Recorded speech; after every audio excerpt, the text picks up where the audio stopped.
Okay. Would you give us your full name and spell it for us, please? My name is Verna, Helen House, or Webster House. And, Would you spell that for us, please? Verna, L-A, capital V-E-R-N-A, and then House, H-O-U-S-E. And your maiden name was? Webster. Would you spell that, please? Webster, W-E-B-S-T-E-R. And did you have a middle name? Helen, Spell that, please. H-E-L-E-N. All right. And what's the date of your birth? January 4th, 1925. And where was the location that you were born? Where was that, Leon? Oneida? I think that was, that's all I can say is Oneida. You were born at home? Yeah, I see. And where was the home site at the time? it was a corner of H and E, double E. H and double E. Yeah, Okay. Up towards the Yeah. south end of the reservation. right. I see. And what was your mother's name and her maiden name? My mother's name was Jane Dockstader. Have to spell that? Do I spell that? No, No, that's okay. not necessary. And your father's name? My father was Lafayette Webster. All right. Do you remember your grandparents at all? No. No, I never. You don't remember their No. names either, huh? No. Okay. Oh, my.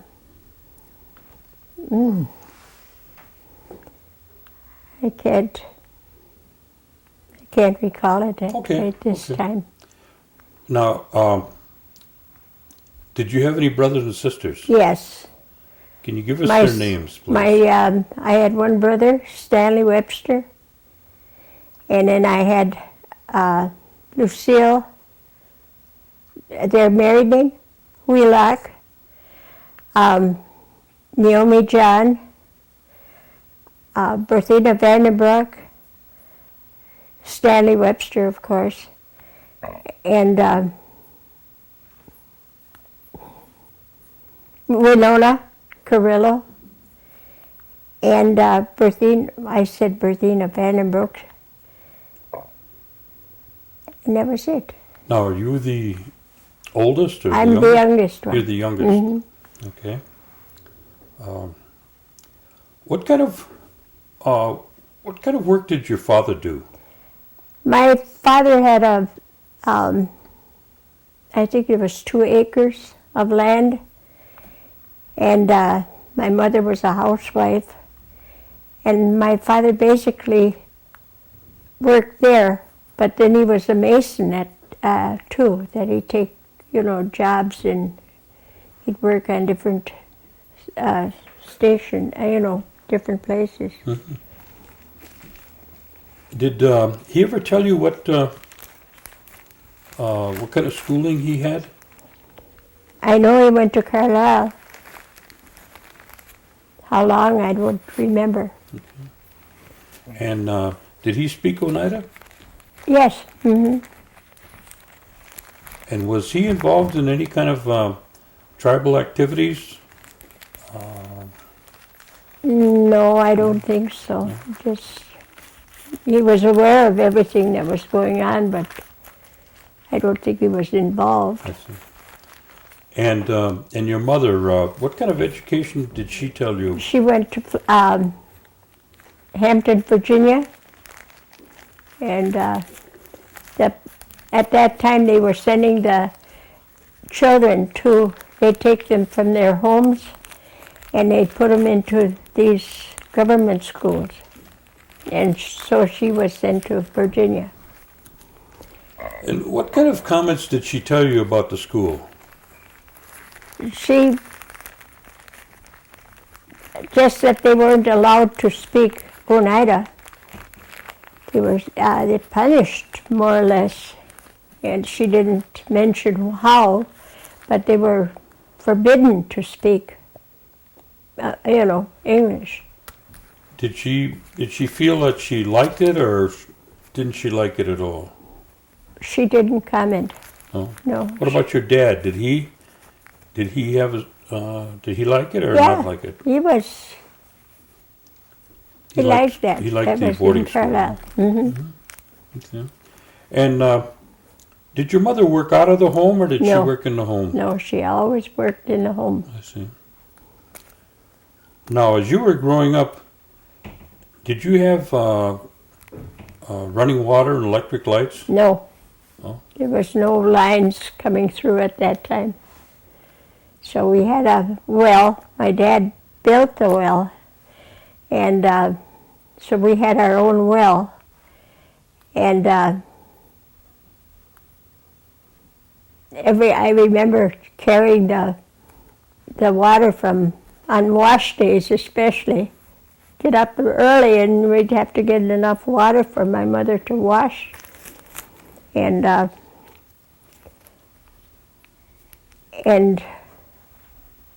let's see what else.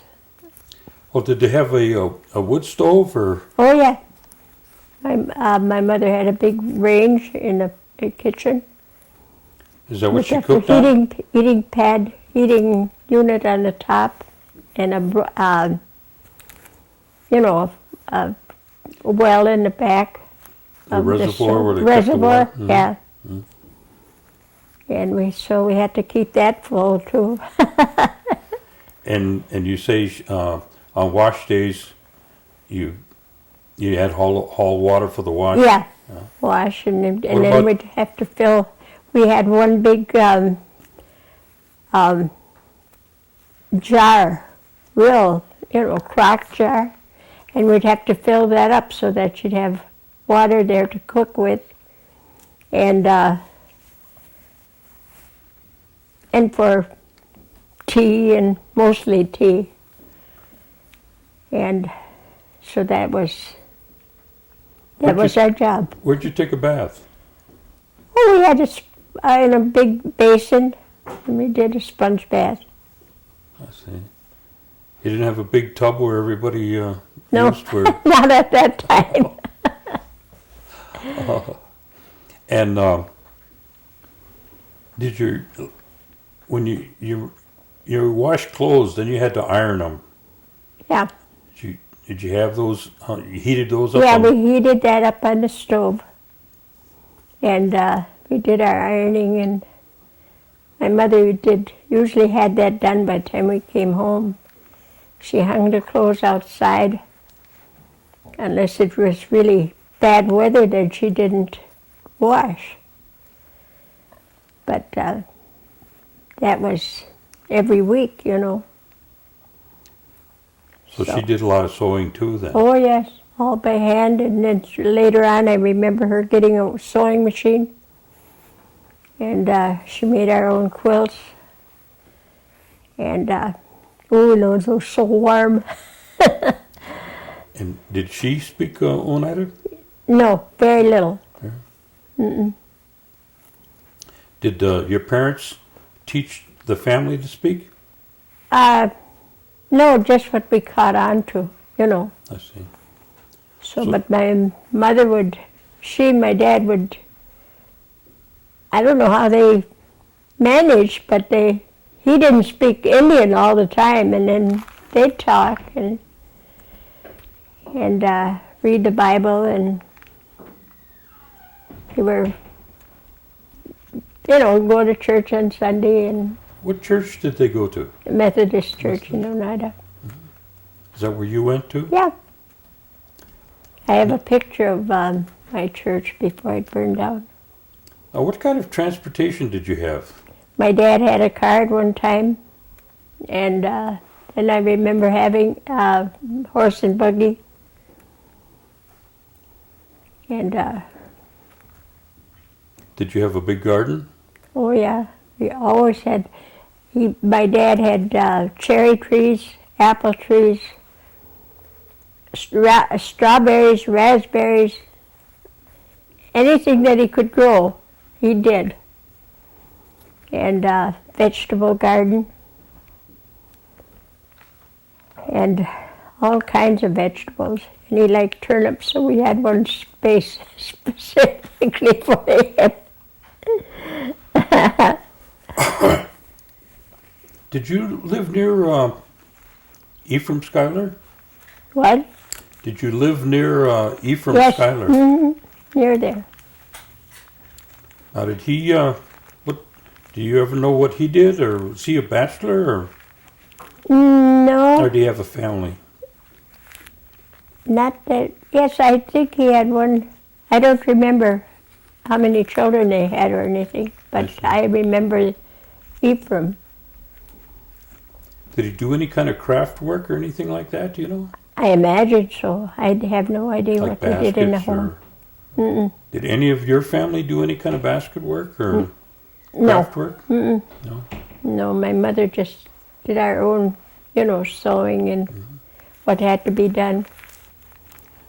Did your dad do any hunting or fishing? Fishing. But Did you ever go with him?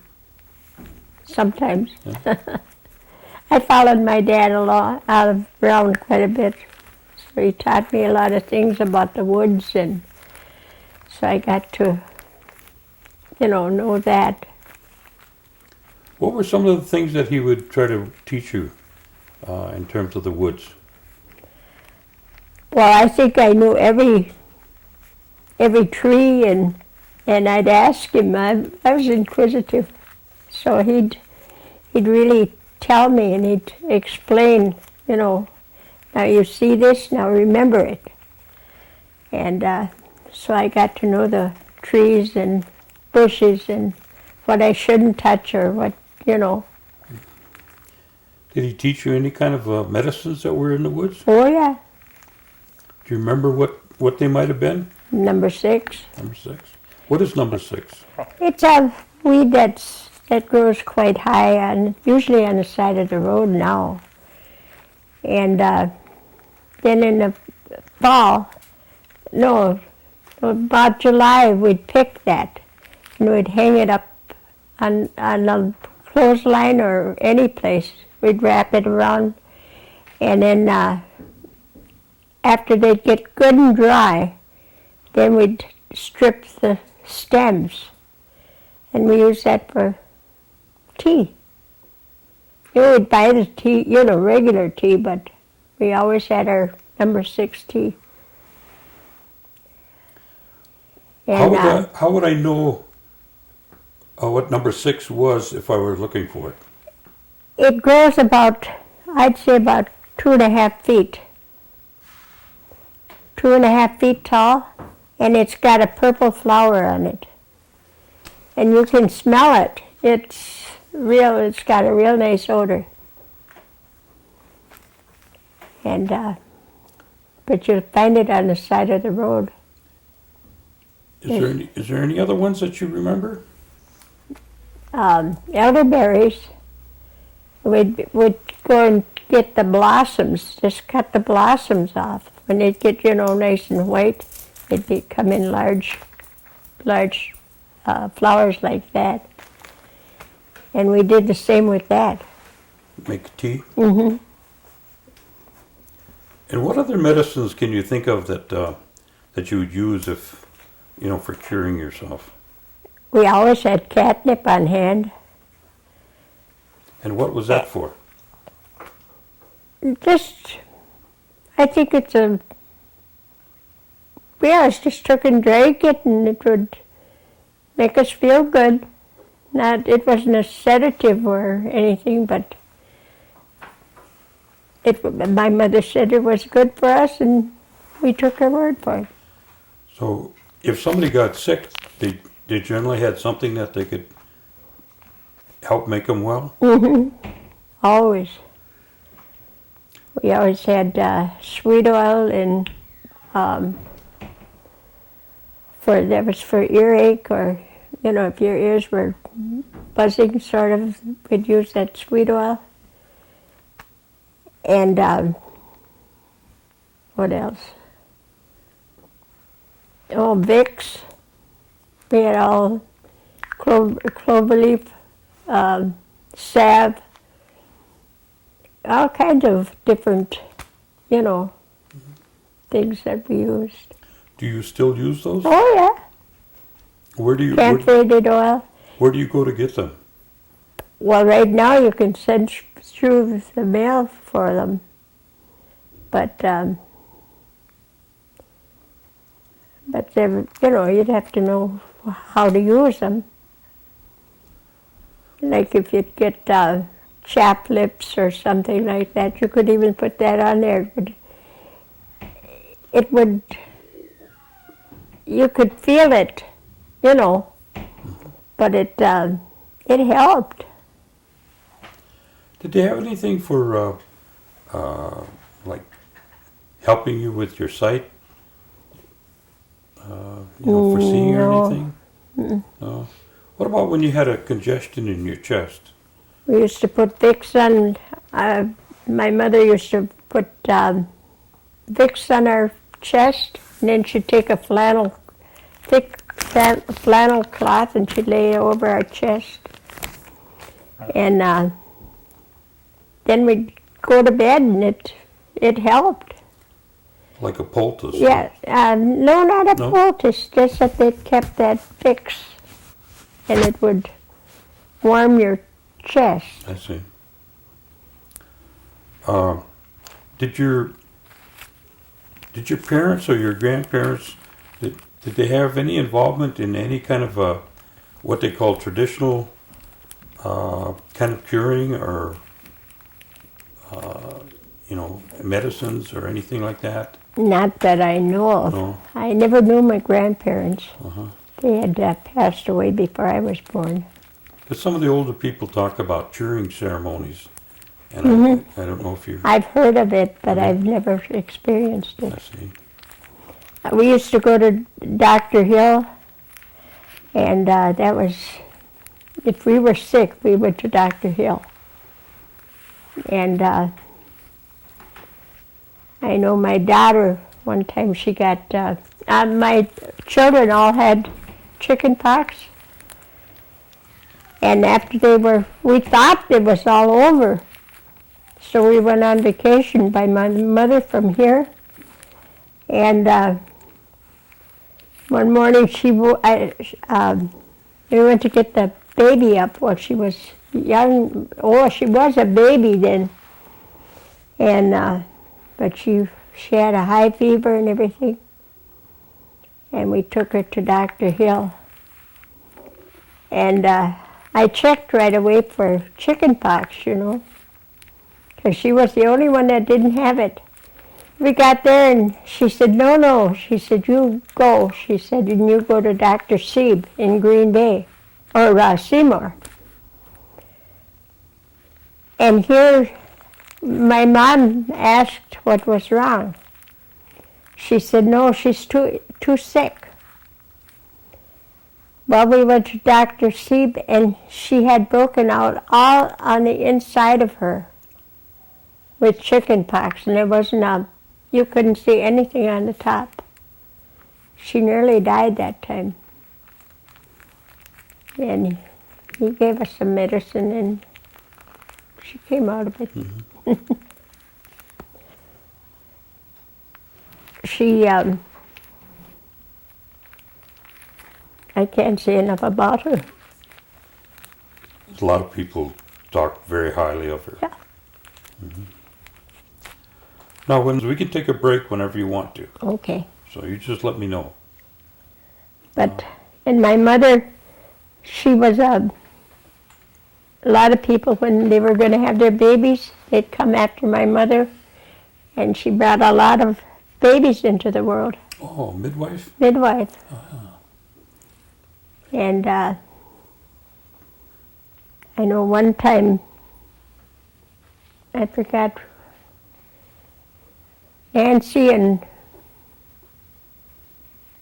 Hill anyway. I can't remember her husband's name. But anyway, they had a little girl, a baby, and she was so sick. And my mother, she was gone for about 3 days. And my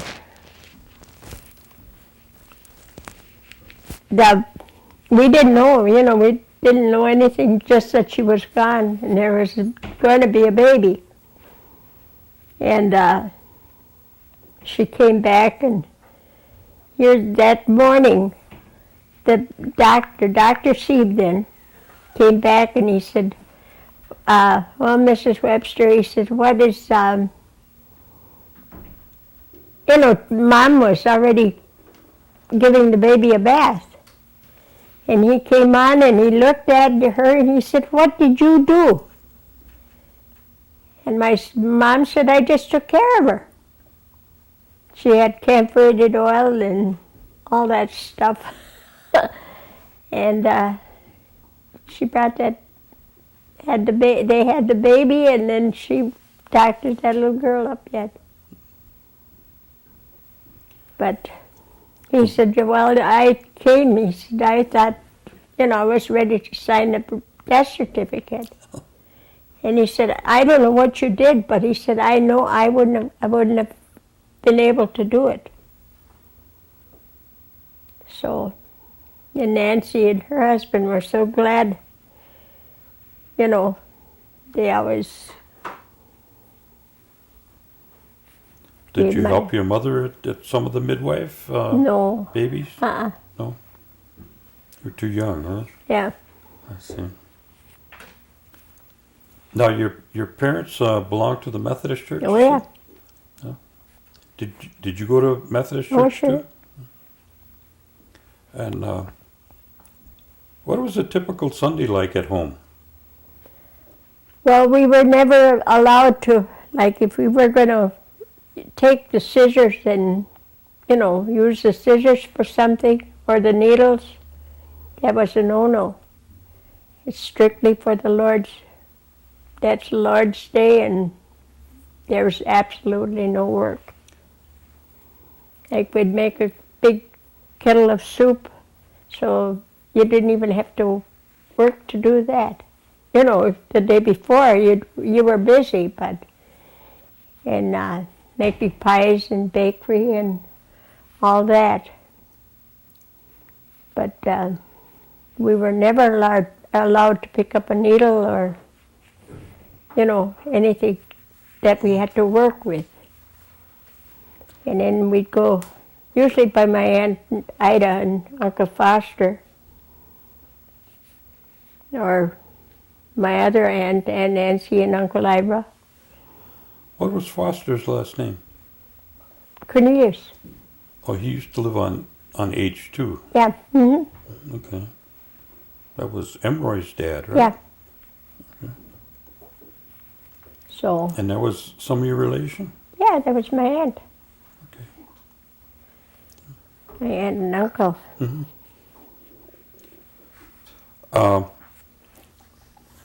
Where did you start school? We went into a school on the corner of H and, I don't know what that other, it's by the church, and then you come down from there. But anyway, you know where Moss's store is? Well, it's kitty corner from Moss's store. Oh, Chicago Corners? Mm-hmm. I see. And how big was the school? Well, it was a small school, and then they built a new one. So that was, and there was a lot of room in there. And it was,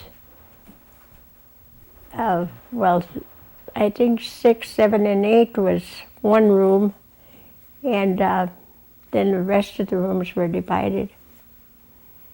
But they were, and our teacher was Rosella Hoffman. And we had a Mr. Burns. But how many students would you say were there? There's quite a few, Were they mostly Oneida? Oh, yeah. And where did your parents do most of their shopping? Usually in Seymour, but we'd go a lot to De Pere.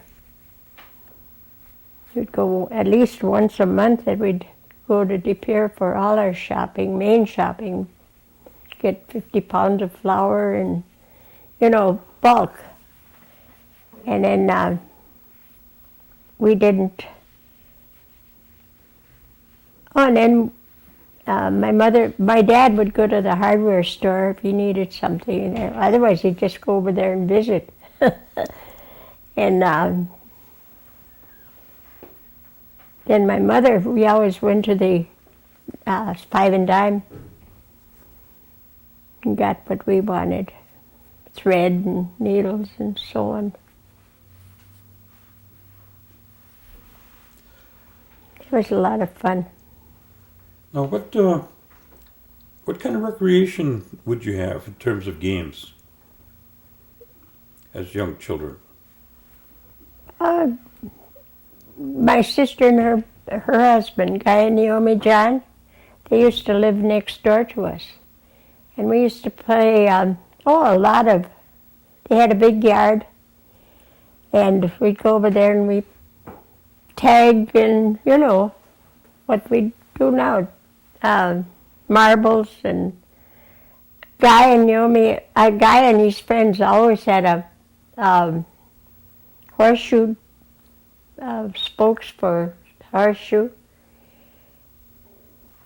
and we watched them. That was usually if there was something that they were supposed to do, that's what it was. Well, they used to talk about playing like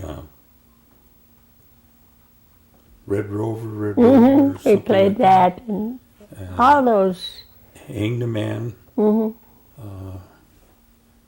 Different kind of games like that. Yeah. It was always a lot of fun. Yeah. And we always had neighbors, that the 2 yards would be full of, different ones. What about holidays? Christmas time, was that a good time? Oh, always. Yeah, we always had. Who would get the tree? I think my dad was the only one that got it. Yes, But we always had a Christmas tree, and we always did our own trimming at one time, and then later on, then we'd buy ornaments, but What about Hoyan? what? Did you go Hoyaning? Oh yeah. What was that all about? Well, we'd all get up, we'd get dressed real warm, and because we'd be gone all day, I don't know how many miles. It was a lot of miles because we were tired when we got through. And we used to go from one house to the other, and we'd get donuts. And by the time we got home, those donuts were frozen. And I remember we'd always go to Rachel Denny's. She made the best donuts, and they were so big. So she'd come out with her great big dishpan. That dishpan was huge. And she always made sure that everybody just one. But those donuts, I'll never forget them. And every time I think of somebody old or something like that, I think of Rachel. Did you remember anything about the wakes and the funerals? Oh yeah. Huh? Like sometimes there'd be a funeral on Sunday afternoon. We'd go to church, come home and eat, and then go right back to the funeral. And so that was. What about the wakes? Are they different than they are today? Well, the casket was brought, the body was brought to the house. I'm sorry, and then, well, at our house, my mother used to always make a big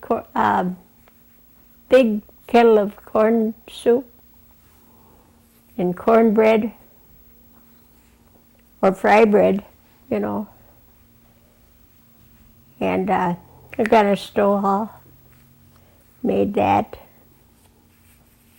And everybody would, usually anybody that, you know, was around, they'd all stop by with a cake or some dessert of some kind.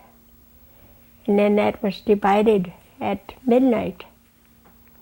And they'd sing up until then. And then they'd stop, and then they'd eat, then they'd start singing again. And I don't know how late. Sometimes I'd go to sleep, so I didn't know how late that continued. But that was an all-night deal. And Jonathan Denny, he was always one of the first and last ones to go. And every birthday that we had at our house, I don't know about any place else, he came, and then he'd, all of a sudden he'd go outside, and where did he go? He'd come in and he'd have a great big hatchet and some Indian costume, and he'd start whooping and hollering, and oh, that was our top of a birthday party. But he always had to take a piece of cake home. He'd eat the cake at the house, but he saved me one to go home. He was such a wonderful man. Do you remember any other holidays that you celebrated that were, you know, like Easter or 4th of July? Or They were just plain, they weren't as elaborate as they are now, but we always had company and, you know, we celebrated. Mm-hmm. So. Now you went to Chicago Corners, right? Mm-hmm. All right. When you left Chicago Corners, where did you go? Well, I went to West De Pere. West De Pere? Yeah, Nicolay. And then the last year I went to Green Bay, East High. East High? Okay. And about what year was that? 1946, I guess, 45. Oh, right after the 40, war? yeah. I see. No, not after the war, because we had to go to the auditorium. We were called to the auditorium. And our bus would leave early in the morning, so we didn't hear it on radio that, you know, that the Japanese had bombed Pearl Harbor. Oh, okay. So, but we learned it when we went into when they called us to the auditorium and told us. And it was scary because we didn't know what was happening, you know. So. Well, did you have to ration a lot of things then? Did they have those stamps? Ration stamps? Oh yeah, ration stamps, sure, for gas. And how did that work? my dad had a little book, like a coupon book, and then he'd have to take so many stamps out for gas. I remember that. And did they make you, or have you buy bonds? Yeah. Yeah? Mm-hmm. You saved all your nickels and dimes and pennies? What about paper drives? Did they have paper drives for that? I don't remember them. Oh. No. When you finished school, what did you do? I went to Haskell for. Oh, you went to Haskell? Yeah. Oh. But I didn't like it, so. No? Too far away from home? Yeah, I guess so, and I just got lonesome, and I Lonesome? said, could I come home? And then But what did you do? I don't know. I was always brought up, there was always white families near us, and we were never, you know, I didn't know what segregation was. Because it just wasn't, my dad worked for white people, and we knew all of them, their families, and they knew us. Mm-hmm. And my dad was a Mason, and he'd come over, they'd come over to my dad's, and my dad, he'd never pick up a paper and pencil, but he'd sit there with his head down like that. And they'd say, well, how big is this building that you want, or the basement? And they'd tell him, and okay, he'd sit there for the longest time. He'd swear he wasn't paying attention or was asleep. And then he'd put up his head, and now you get me so much sand, so much gravel, so much, whatever he had to use. And but it was all in his mind. Figured it all in his head, huh? Never took a paper and pencil and, figured it out. Mm-hmm. Well, then, when you, did you go to work then, after school? Yeah. Where did you go to work? Oh, after school, what did I? Oh, I came to Milwaukee, and then I worked at a laundry. I got in there, and I worked there for a while. Then I met my husband. And what was his name? Randy House. And was that here in Milwaukee? Yeah. You met him? I see. And when did you get married? 1946. And did you have any children? Oh, yeah. We had 8. He's one of them? Yeah. Leon is my oldest. I see. And then Tom, well, he passed away 7 months ago today. Oh, yeah. Oh, just recently. And so. How many children did you have? We altogether? had 8. 7 boys and 1 daughter. Wow. Can you give us their names? Yeah, Leon and Tom, Norma, Michael, David. David is my youngest. And Kevin,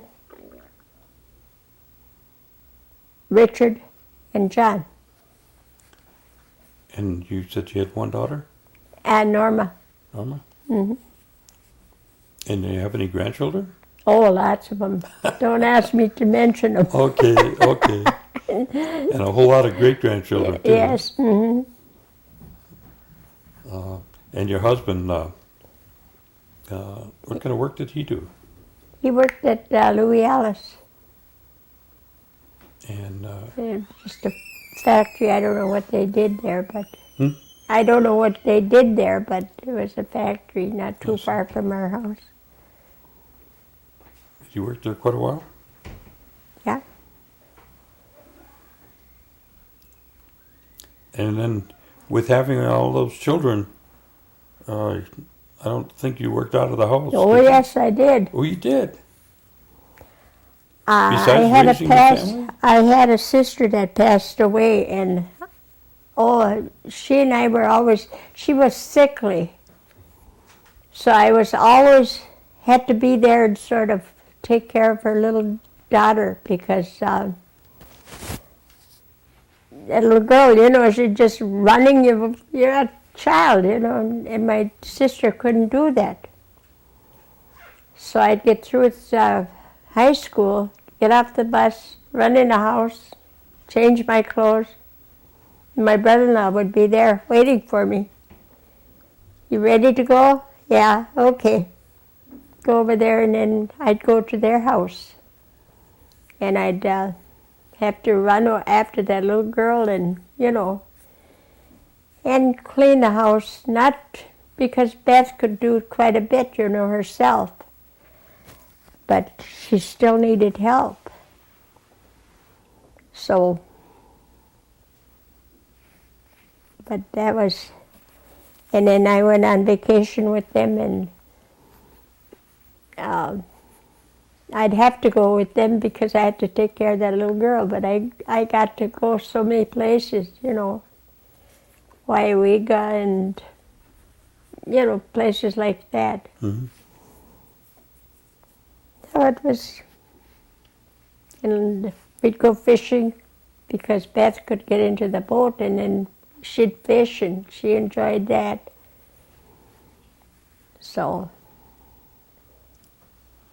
All that time you lived here in Milwaukee then, right? Yeah. I see. And what part of town did you live in?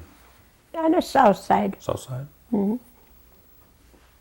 And did you go to any church down here?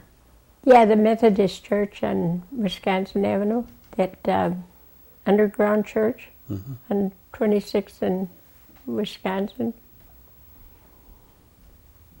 And that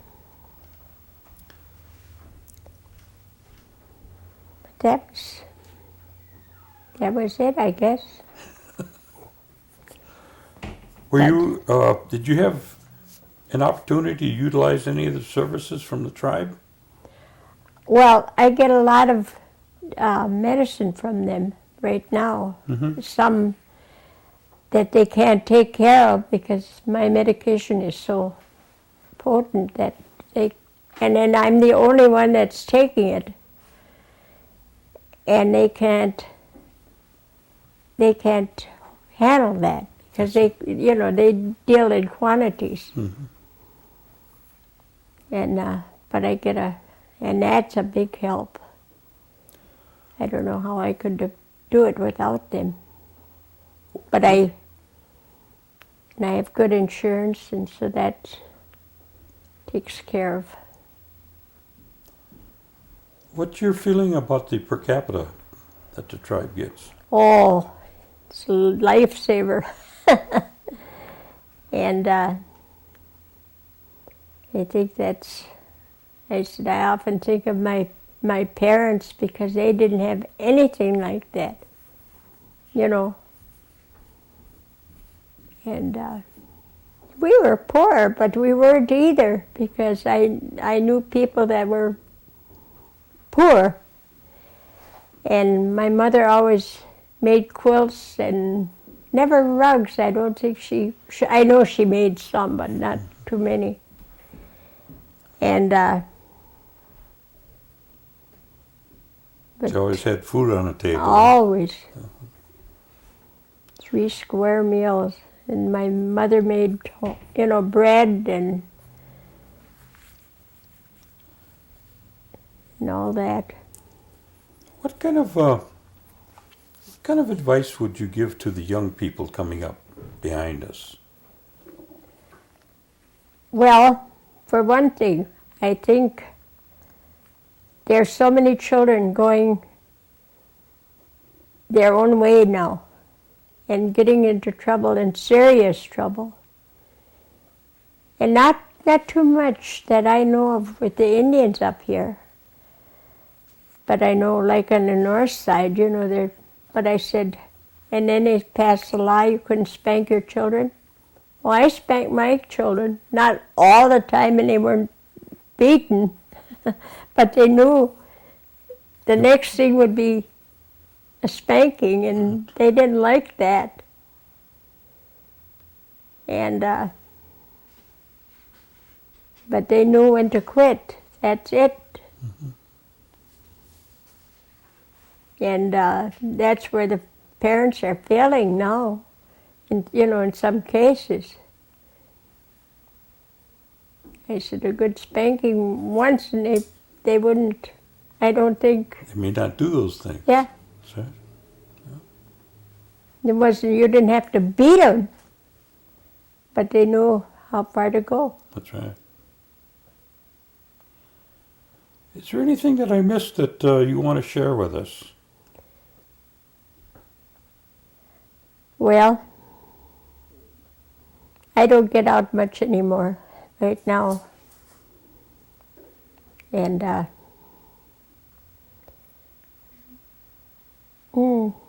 not that I know of. I wish I could get, to the meetings and everything. And I was going to Oneida. I've always stuck with my cousins, Pastor Cornelius's family, and I'm still close to them, the whole family. And then I know several Indian families that I'm close to, like Delora Skinador, Delora and Zach, and Elfrida Green, Alan and Elfrida Green, and Althea and Althea Schuyler, and that that I stayed close to.